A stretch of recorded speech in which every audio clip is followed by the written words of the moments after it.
Hello guys, ఏంటి మూతికి towel కట్టుకొని ముసుగు దొంగలా ఉన్నా అనుకుంటున్నారా? ఏం లేదు, నేను సర్ఫ్ తయారు చేయబోతున్నాను అనమాట.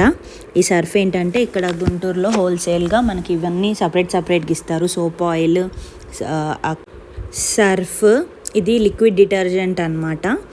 కలర్ మనకు ఆ బ్లూ కలర్ టెక్స్చర్ వస్తుంది కదా, దానికోసం మనం క్వాంటిటీ బేస్ చేసుకొని మనం వాటర్ కలుపుకుంటూ ఉండాలి, స్లోగా కలుపుతూ ఉండాలి. సో మన చేతులు పెట్టకూడదు, ఇక్కడ మన చేతులు పెడితే కాలిపోతాయి. మొత్తం కలిపాక ఇలా వస్తుందన్నమాట. కాలిపోవడం ఇన్ ద సెన్స్ బొబ్బలు వస్తాయి, బికాజ్ దే ఆర్ కెమికల్స్ కదా. సో ఇదంతా అయిపోయాక బాగా మనం దాన్ని బాగా కలిసేంత వరకు కలుపుతూనే ఉండాలి. అదే చెప్తున్నా, ఇట్లా కలపాలి అని చెప్పి. తర్వాత వాటర్ పోస్తూ ఉన్నాను. తర్వాత కలిపిందంతా ఇట్లా బాటిల్స్లోకి ట్రాన్స్ఫర్ చేస్తున్నాను. సో అంతే గైజ్, ఈ వీడియో మీరు కూడా కావాలంటే ట్రై చేయండి.